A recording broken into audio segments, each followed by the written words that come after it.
Assalamualaikum warahmatullahi wabarakatuh. Bismillahirrahmanirrahim. Nahmaduka ya ghafuru ya syakuru. Mashalli wa sallim barik ala sayyidina maulana Muhammadin wa ala alihi wa sahbihi asma'in nama ba'du.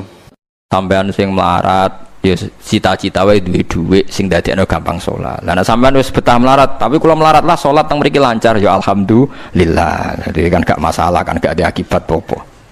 Tapi ki aja mikir ngono, gara-gara melarat wis tuk turunan iso wae anak sing buruh. Sampeyan ngalami hal yang tidak kamu alami. Lho kan mungkin saja saking kowe melarat terus anak sampeyan buruh di Jakarta sing roh sapa? Buruh ning wong sing ora salat. Aja kok mentang-mentang kowe saiki gak ngalami, gak mikir anak lha iku termasuk harus kamu pikirkan juga. Niki syariat. Kowe kudu mikir apa wal yakhsal ladzina law taraku min khalfihim napa dzurriatan di'afan khafu alaihim, tetep kudu mbok pikir.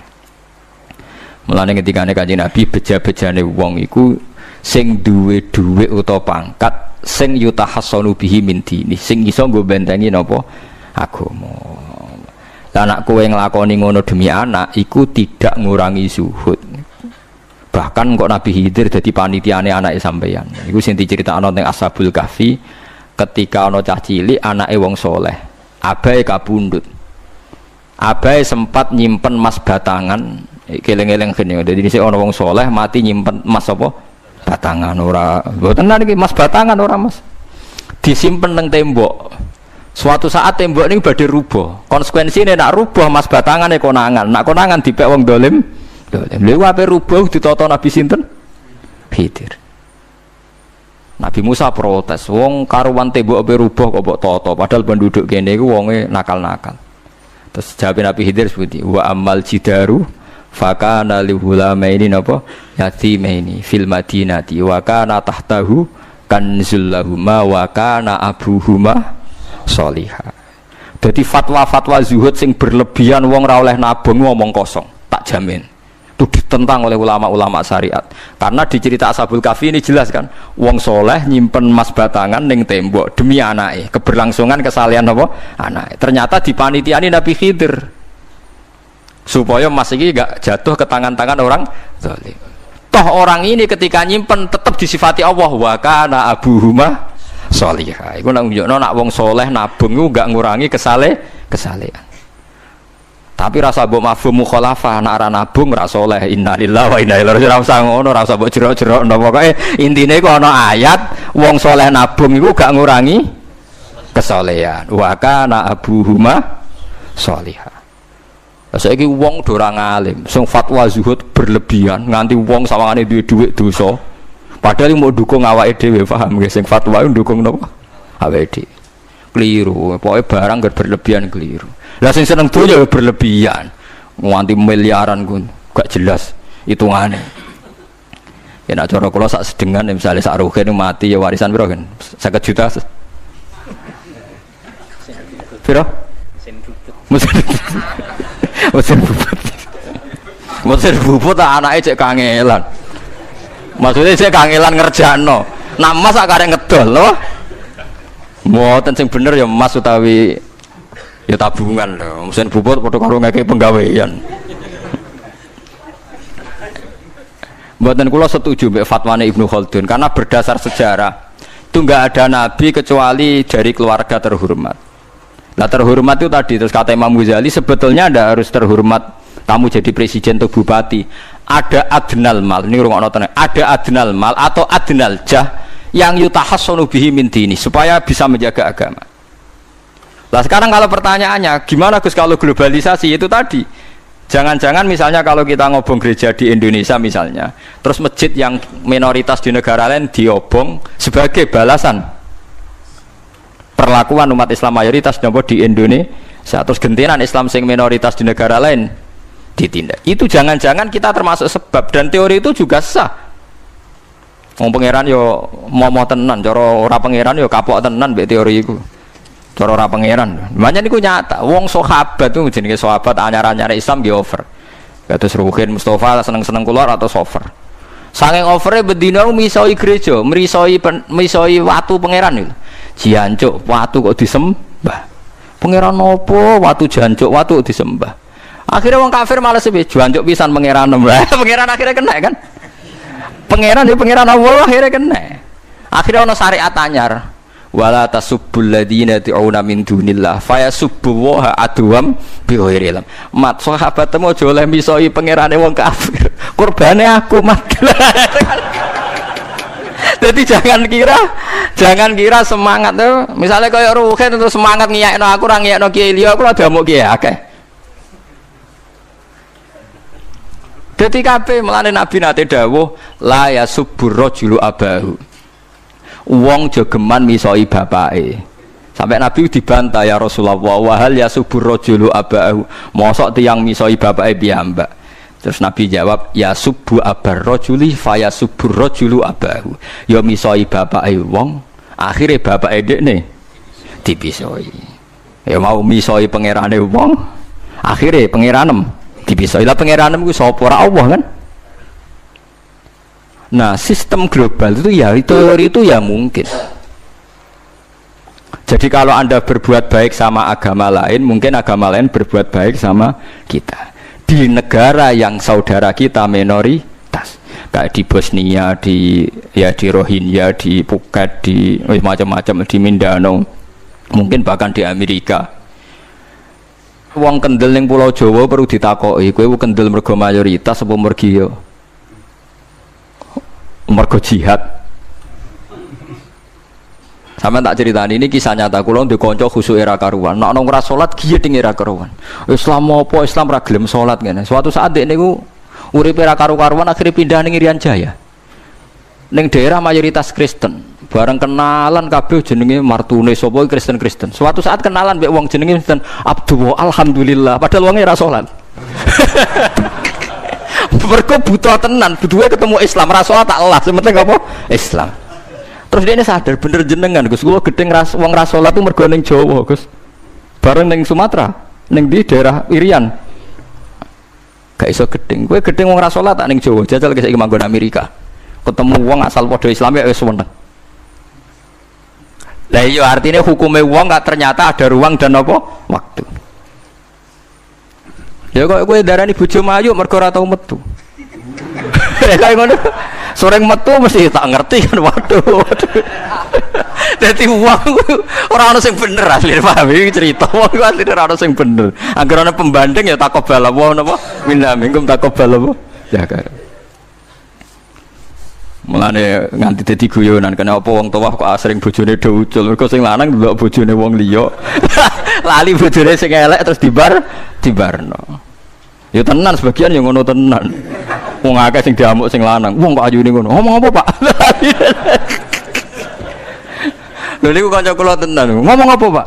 Ya jujur wae jare sing lanang jawab. Masa wong jujur gak oleh jare apa? Wong jujur apa? Lah saiki sampean mulai mikir. Nak saiki ning Jawa ana wong Islam gak salat. Oke, kita gedeng atas nama fitrah agama. Roh wong minum ya gedeng.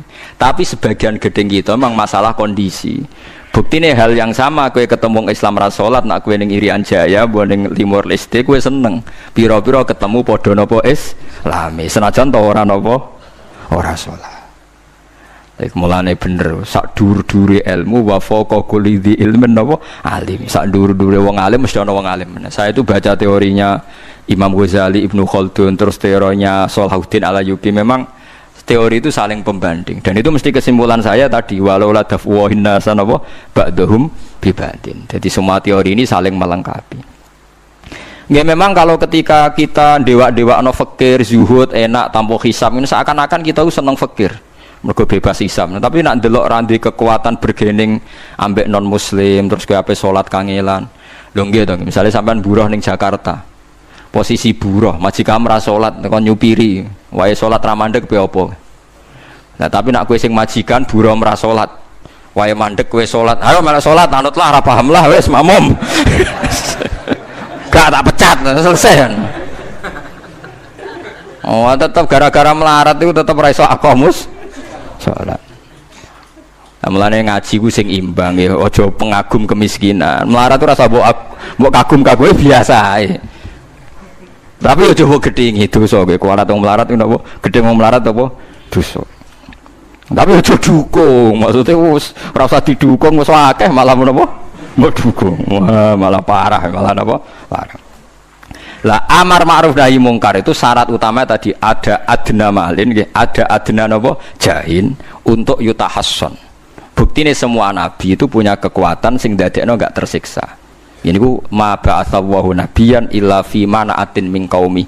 Allah tidak pernah ngutus nabi kecuali dari kasta tertinggi. Ya tujuannya wow, ada sistem sosial yang menjaga. Lucu kan, wong Quraisy gudinge ngono mbek Kanjeng Nabi, tapi ora tahu mata ini mergo sungkan Abu Thalib.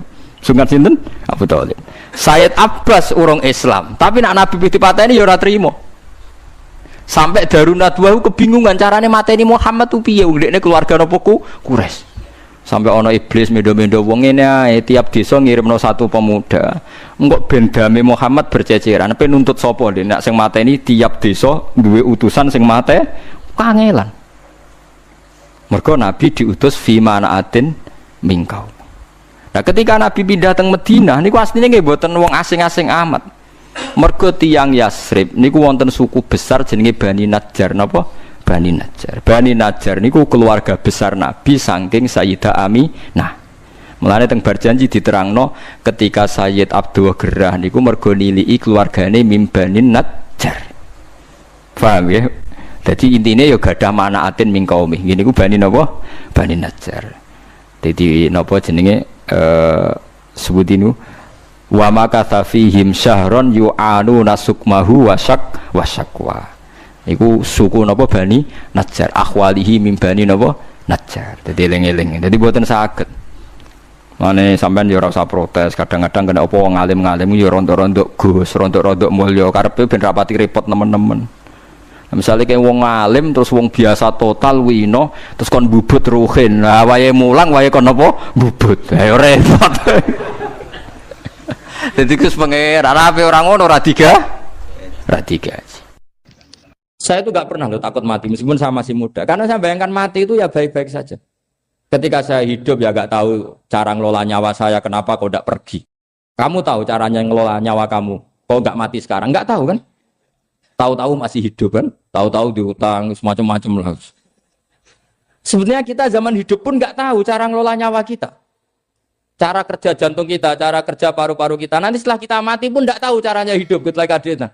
Tapi anehnya kita, mosok manusia sudah dilemah iso hidup lagi. Memangnya kita sekarang bisa hidup karena kita tahu-tahu ya hidup. Ditekdir anak yang melarat, pese elek, orang lain ditekdir anak kiai Gus Mulyo. Kita kan tidak pernah bisa milih bapak ya ora iso. Ngerti-ngerti anak Karmen, anak Karlan itu sudah gak tahu.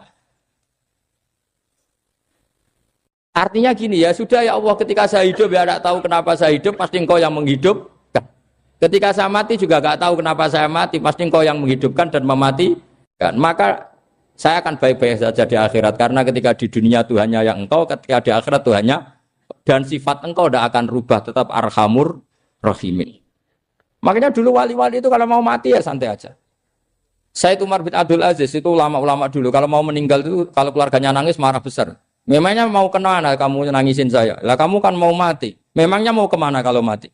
Ya kembali ke Allah. Susahnya apa? Di dunia ya milik Allah, di akhirat milik Allah. Inna sholati wa nusuki wa mahyaya wa mamati lillahi rabbil. Yang aneh sampai harus melarat orang wani mati. Wah aneh tenan. Ya karena sampean tahu mungkin di akhirat lebih miskin lagi kan. Wes repot nawatenus.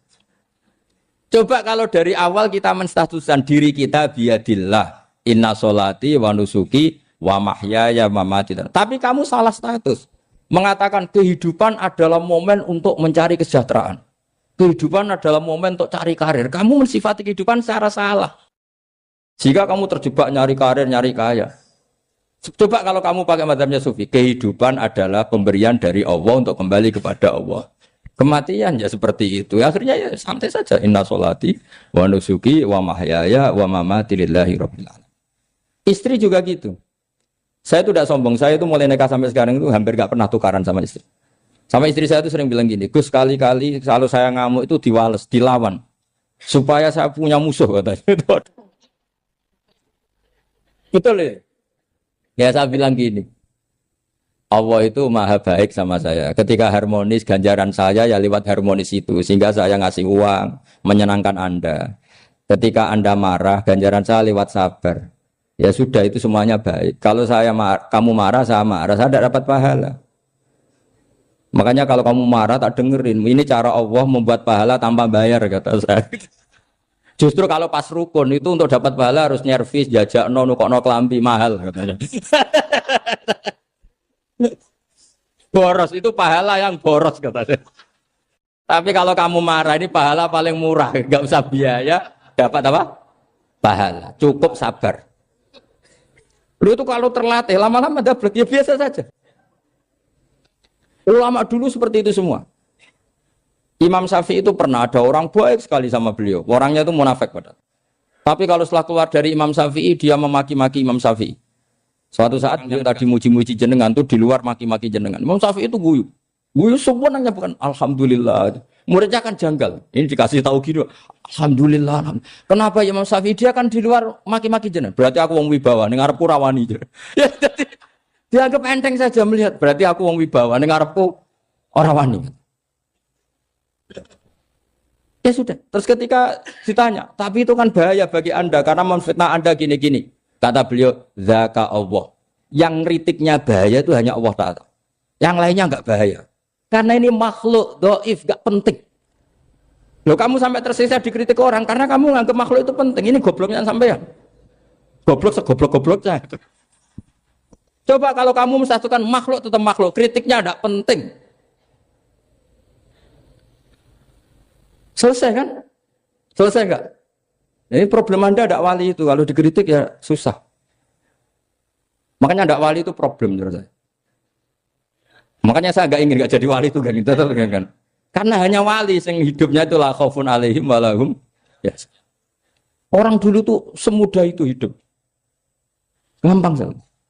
Dulu ceritanya di antara ceritanya manakibnya Sayyid Ja'far Shadiq itu, kalau ada orang memaki-maki dia itu dikirimi hadiah. Kenapa ya? Karena kebaikan kamu telah kamu berikan kepada saya, ini hadiahnya. Sampai malu yang kritik itu. Kan kalau orang rasani itu kan kebaikannya dikasihkan sama yang dirasani. Lah kamu kan ngajinya seperti itu, tapi dirasani kok susah. Harusnya kan kasih aja, ditransferi saja. Alhamdulillah. Ya karena kita salah menamain tadi. Sing rasani pembenci. Pembenci itu bahaya. Sehingga kamu mereaksi secara serius. Coba kalau kamu pakai hukumnya Allah dan Rasul. Pembenci itu pemberi kebaikan. Istri marah adalah pemberi kebaikan. Ada yang berani mulai meraktekannya. Latih begitu terus. Insya Allah nanti hidup kamu barokah. Itu disebut wa'allama adamal asma. Dan itu yang diajarkan Rasulullah. Rasulullah itu kalau ngajarkan hidup itu gampang sekali. Allahumma ja'alil hayata ziyadatan li fi kulli khairin wal mauta rohatan li min kulli syarrin. Jadi kalau kita hidup anggap saja peluang untuk nambah kebaikan. Kalau kita mati anggap saja akhir dari semua potensi kejahatan kita. Anda sekarang mungkin tidak zina tapi potensi zina. Anda sekarang tidak korupsi, potensi korupsi. Anda sekarang tidak selingkuh, tetap potensi selingkuh. Lah, anggap saja kalau mati berarti akhir dari segala potensi itu. Alhamdulillah. Makanya saya tuh nggak pernah takut mati. Karena saya misalnya setiap saat mati ya saya nanti akan bilang, ya Allah, ini sudah mau mati berarti mau akhir dari segala potensi keburukan saya. Alhamdulillah. Makanya itu ulama-ulama dulu kalau ada preman mati, saya guys, tonggone ra gelem muni saya. Walau preman kurang ajar, saya guys, tonggone tetap ra gelem muni saya. Padahal kiai ini muni, saya guys pun mati pun mboten sakit macam-macam niki pasti. Karena dia dengan mati berarti rohatan mengkuli syarrin, keburukannya tidak terulang lah. Lah keburukan enggak terulang lagi itu saya apa buruk? Saya. Makanya kiainya minta saya nggih niki tonggone cek menengae. Saya nggih menengae. Makanya suatu saat kalau ada gitu kamu harus bilang apa? Saya pun mboten jahat malih pun mati. Jadi kayak apa coba? Coba sekali-kali statuskan kalau al hayat adalah ziyadatan lana fi kulli khairin. Al maut adalah rohatan lana min kulli. Sehingga kita hidup ya happy, mati juga happy, gak masalah. Terus kalau misalnya mendingin, tapi anak bojoku piye? Memang selama hidup anak bojomu bahagia. Petoke ya tambah musibah ya, Cok. Malah sombong lagi kamu, seakan-akan kamu Tuhan yang bisa mensejahterakan manusia. Wong isih urip buat bojomu wis ndonga muga-muga nang mati malah. Nah gak jelas termasuk dosane jenengan sedanten senengane cerita Nabi Adam. Nabi Adam mbok critakno dosane, mulane do kualat. Wong nyeritakno bapake kok nyeritakno napa? Dosane. Mulane kata kiai kualat, wong bapake kok diler-ler napa? Dosane. Mulane nak cerita Nabi Adam ini kedah sempurna. Terus niki kula cicil juz tunggal napa wa 'allama Adamal napa? Asma. Pertama kali hubungannya Nabi Adam kalian Allah Subhanahu wa taala ini hubungan mengajarkan nama sesuatu. Jadi sampean jangan pakai teori modern bahwa apa artinya sebuah nama. Nama itu penting sekali. Sekali penamaan itu salah, berarti Anda menstatuskan secara salah dan itu berakibat fatal. Jadi semua kesalahan manusia mulai periode syirik mensekutukan Allah itu karena kesalahan menyebut apa? Nama. Ini penting kalau aturan. Jadi misalnya orang Arab itu ada batu tertentu yang dipahat disebut manat. Manat itu dari kosakata manan, pemberi.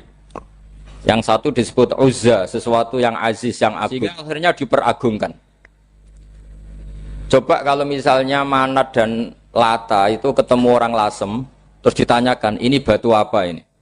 Dari Purwodadi apa dari Mojokerto? Yang mahat siapa? Ini irungnya tidak pas. Ini matanya kok agak picek. Andekan distatuskan seperti itu, kira-kira disembah apa enggak? Enggak. Iki pas pembuatan ini pate protol terus digenti. Sehingga setiap kemusyrikan itu semua para nabi ngendikan inhiya illa asmaun sammaitumuha antum wa abaukum ma anzalallahu biha min sultan. Sebagian ayat ma anzalallahu biha min sultan. Bahwa kesalahan-kesalahan yang kamu timbulkan itu karena kamu kesalahan bikin nama. Makanya status itu penting. Nanti sampean tahu pentingnya yang saya katakan ini. Nanti setelah sampean mati, nanti mesti nyari saya karena kenangan ngaji ini. Ini Mas Atabik itu mas saya, beliau seorang dokter, tapi saya tidak akan bilang dia dokter karena nanti anak cucunya inginnya jadi dosen. Tapi kalau saya menstatuskan dia turunan Mbah Sambu, babai wong alim. Wah anak putune arah alim isin. Dia nak di status no pegawai negeri dosen, wah anak putune boleh duwe pikirannya kan. Karena status itu mengilhami apa? Status itu karena itu yang dikenalkan. Makanya ini penting. Fir'aun ketika dianggap sebagai Tuhan itu karena dia berhasil menamakan dirinya orang yang nggak pernah sakit dan dia penguasa. Penguasa itu artinya apa? Dia memimpin sekian orang. Akhirnya dianggap Tuhan. Tapi ketika debat terbuka sama Nabi Musa, pertama,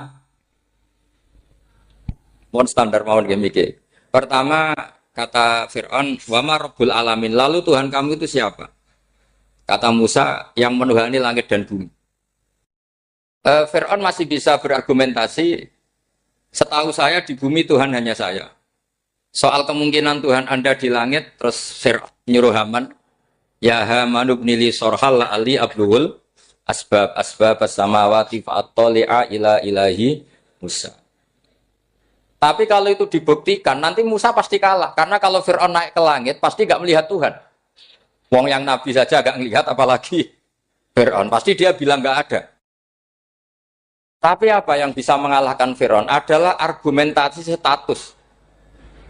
Kata Musa, Rabbukum wa Rabbu abaikumul awalin. Yang nuhani nenek moyang kamu. Artinya kalau Fir'aun Tuhan, itu berarti Tuhan balita. Karena mbah-mbahnya dulu tanpa Tuhan. Karena Tuhannya lahir terlambat. Akhirnya Fir'aun, saat itu juga, para pengikut Fir'aun langsung menjadi mukmin meskipun menyembunyikan imannya. Karena kalau Fir'aun Tuhan, berarti mbah-mbahnya tidak punya Tuhan. Karena Tuhannya baru dilahirkan kemudian. Artinya gini, andaikan Fir'aun distatuskan al-maulud, orang yang dilahirkan, maka tidak akan ada orang yang menuhankan Fir'aun. Atau Fir'aun dibahasakan wujida ba'da alam yakun. Dia ada setelah dulu-dulunya tidak ada.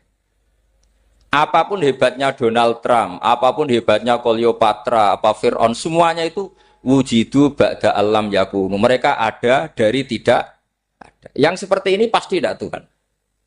Makanya Allah mengenalkan manusia itu sederhana supaya tidak pernah jadi Tuhan. Hal ata alal insani khinum minad dahri lam yakun syai'am mazkura. Manusia itu siapa? Ya manusia itu makhluk yang ada dari tidak ada. Dengan status itu enggak mungkin kamu tuhankan. Ini penting saya utarakan. Jadi buah gerakan Allah itu pasti dimulai salah penamaan. Makanya saya kemarin ketika Mbah Mun intaqala ila rafiqil ala, ketika beliau wafat, saya bilang ke anak-anak Anbar, statuskan Mbah Mun sebagai orang alim allama al-faqih, muridnya Sayyid Alawi, muridnya Mbah Zubair. Sekali Anda menstatuskan beliau orang besar, tepaan santri sing mau luhur kepengin ditiru besar itu. Nah, niru besar itu terus ana santri mau ita itu tok ngerasa gede repot. Sama, makanya saya nggak pernah. Sebenarnya saya tahu, Mas Atabik ini mas saya itu dosen saya tahu, tapi saya tidak pernah ngomong dosen. Kalau anak-anak era menjadi wong alim, menjadi dosen malah langsung berarti wong alim, malah celaka mana. Jadi karena salah status itu nanti panjang, akibatnya itu panjang. Makanya saya itu sebetulnya ya risih dikatakan Gus Bak itu orang alim, sebenarnya risih. Tapi saya senang saja. Sing seneng ben niru alime, sing hasud takjak kompetisi. Jadi nikmati ya. Jadi sing seneng ben niru alime, sing ra seneng itu hasud takjak kompetisi, takjak maca tafsir. Nak ra mriyang ya. Engko ana paling maca primbon mek terjemah. Ini penting, jadi itu yang disebut wa'allama adamal. Makanya Allah itu mengkritik semua kesalahan manusia dimulai dari salah penamaan. Makanya saya kemarin Pak Pilpres sering bilang, kalau presidennya ini maslahat, kalau enggak ini enggak maslahat. Mana ada kemaslahatan ditentukan hanya oleh seorang presiden.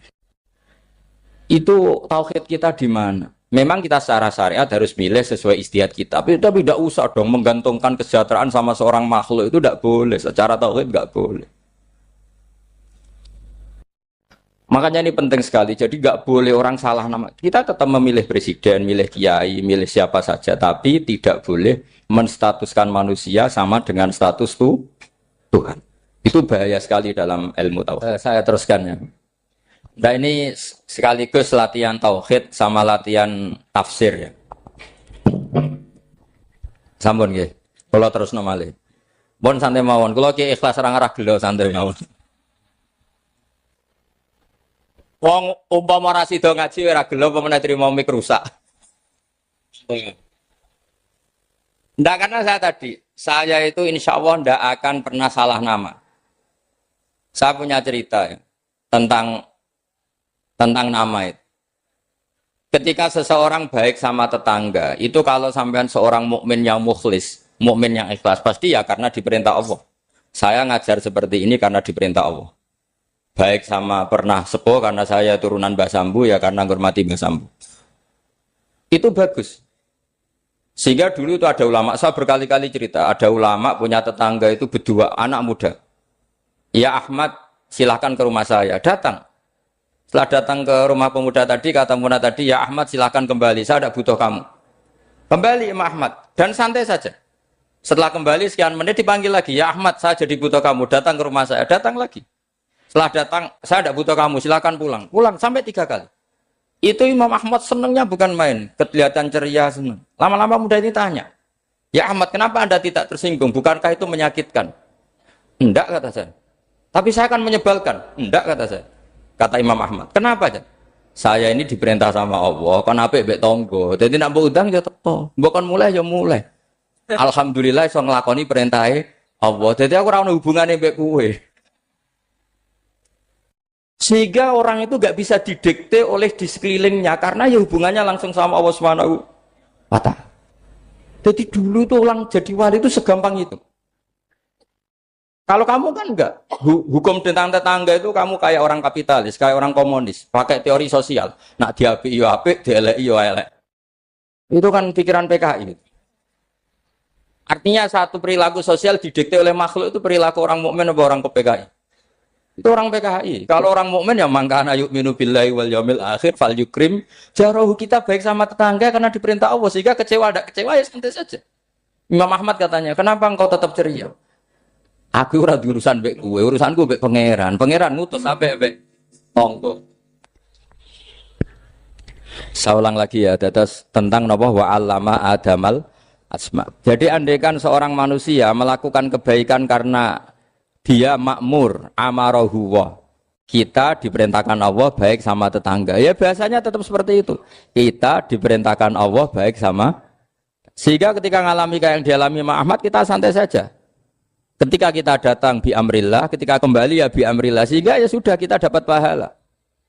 Tapi kalau kamu kedikte secara sosial, maka kamu akan menjadi orang murahan, yaitu seorang ulama didikte oleh anak muda yang kampungan.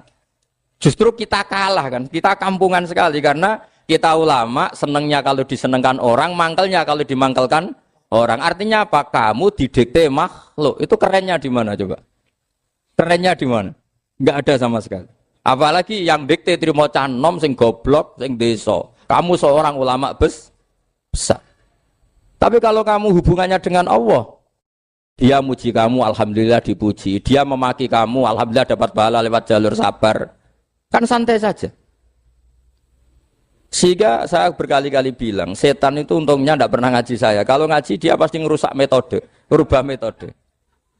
Tapi saya tadi berdoa supaya ngaji ini nggak didengar setan. Setan itu ya goblok betul. Setan itu kan suka ya kalau anaknya kiai, cucu kiai dibikin konflik. Dia ngiranya dengan konflik pondok itu tidak solid. Ternyata enggak. Misalnya Mas Atabe konflik sama keluarga, Bani Lasem, terus ada yang minggat ke Papua, kemana-mana. Namanya turunan kiai di mana-mana tetap bikin pondok, bikin masjid. Yang dulu masjid hanya ada di Lasem, barokahnya tukaran ada di mana-mana. Lah itu namanya setan, salah perhitungan apa? Makanya gobloknya dia itu udah ngaji saya. Kalau ngaji tak kasih tahu itu bahaya itu. Bikin kiai konflik itu bahaya. Iya betul. Islam ada di Indonesia itu ya barokahnya konfliknya sahabat. Sayyidina Ali dan Sayyidina Muawiyah itu konflik. Banyak sahabat netral yang ingin menghindari itu mau ke Cina.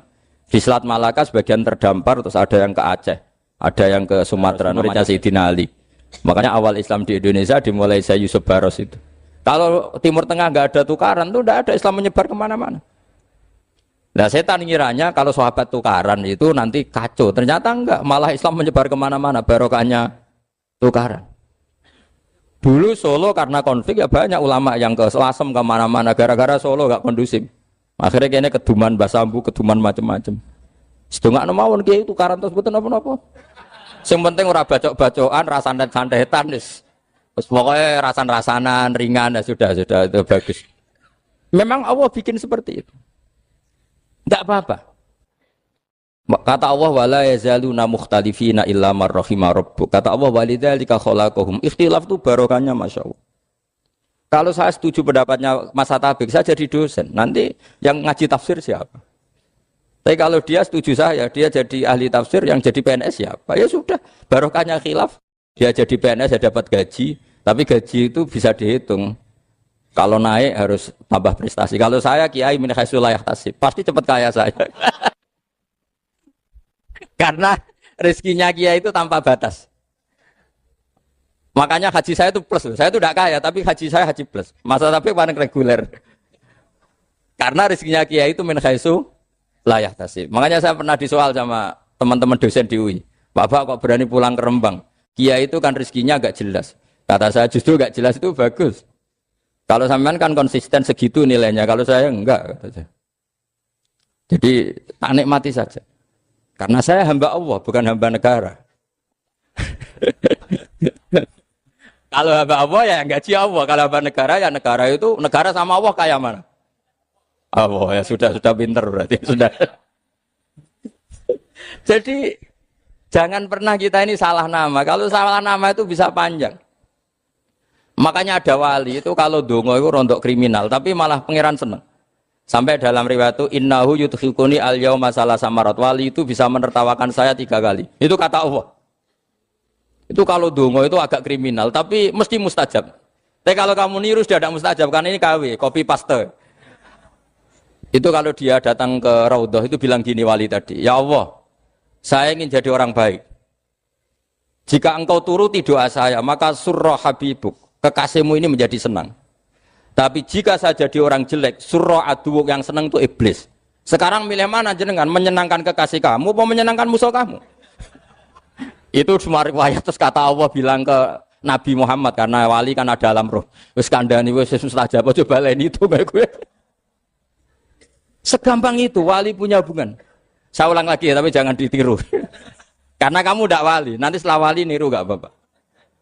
Ya Allah, saya ini ingin jadi orang baik. Kalau saya jadi orang baik, maka surra habibuk, kekasihmu menjadi senang. Kalau saya jadi orang buruk, surra aduwuk, musuh kamu menjadi senang. Tinggal engkau lah sekarang sebagai Tuhan, senang menyenangkan kekasih kamu, menyenangkan musuh kamu.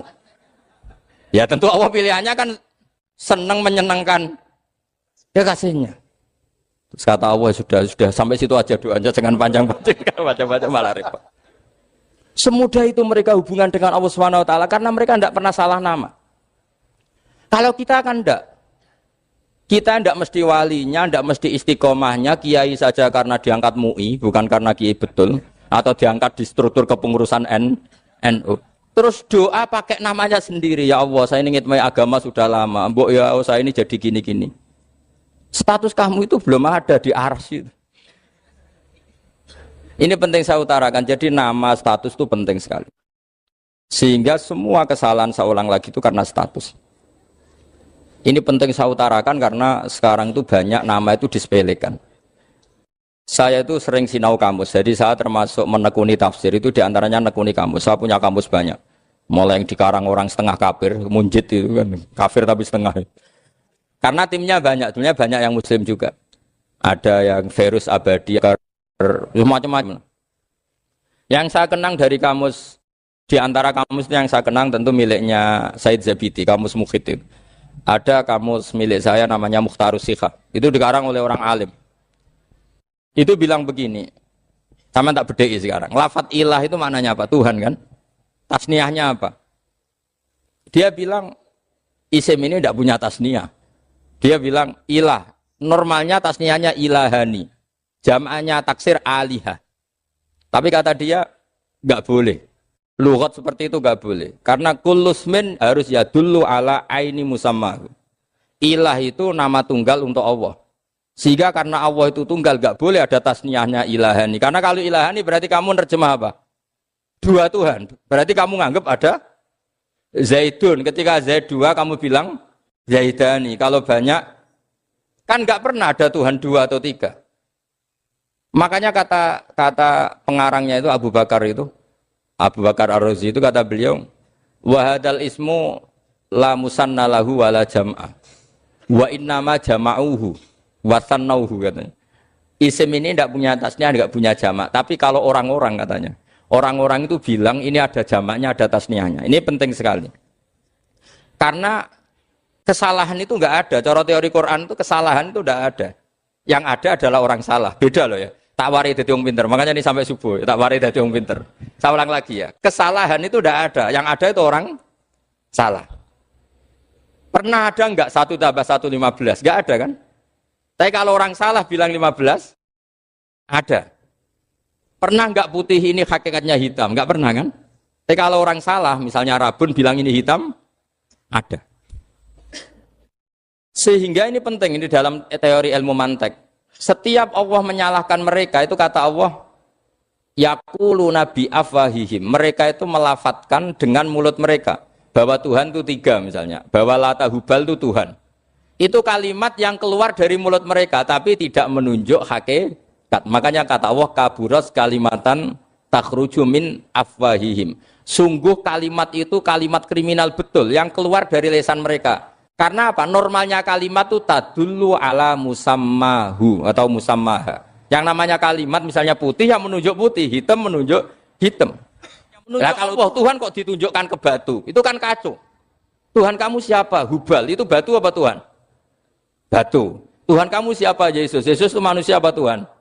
Manusia. Makanya kata Allah, kaburos kalimatan takhruju min, mesti itu ayat iyaquluna illa kadiba. Ini penting saya utarakan. Jadi makanya kesalahan itu tidak ada, yang ada itu orang salah. Makanya kata Allah, ja'al haqqu wa zahaqal batil. Kalau ada hak, pasti batil itu hilang. Tapi orang yang meyakini kebatilan banyak. Tapi kebatilan itu tidak ada.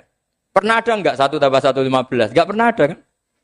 Tapi kalau orang bilang itu ada. Ini penting saya utarakan. Makanya kamu jangan janggal. Kata Allah ja'al haqqu wa zaqal batil. Ternyata sekarang kebatilan ada di mana-mana. Barang batil itu enggak pernah ada.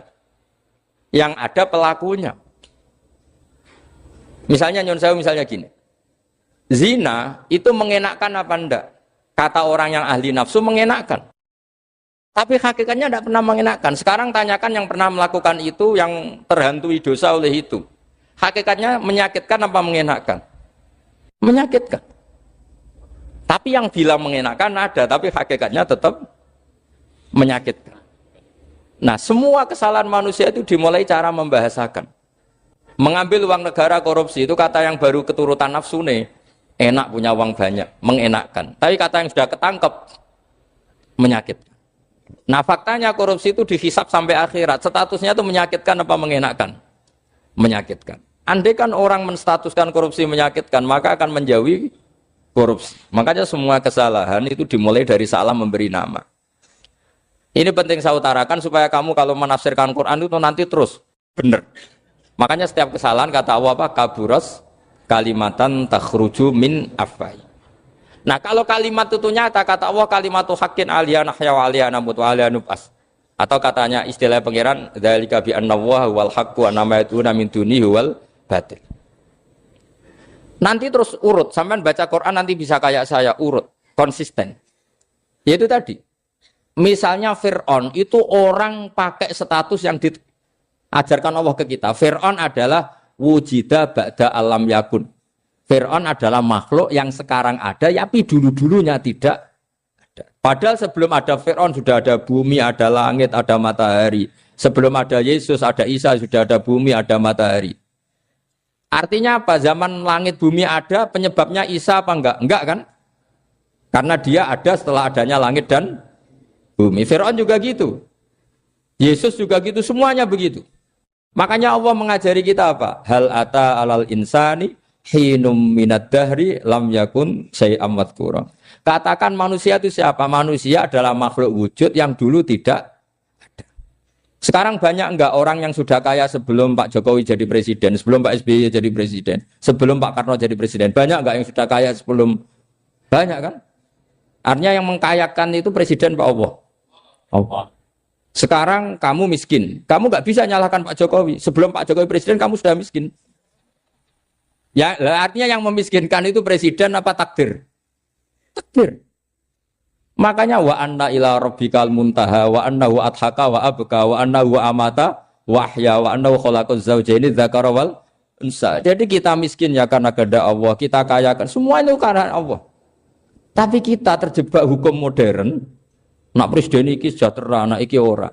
Ya mungkin secara bahasa syariat mungkin ada benarnya, tapi kita ini kan dilatih ilmu hakikat. Tak ulang malam 13 Dzulhijjah masuk ilmu cek syariat tok.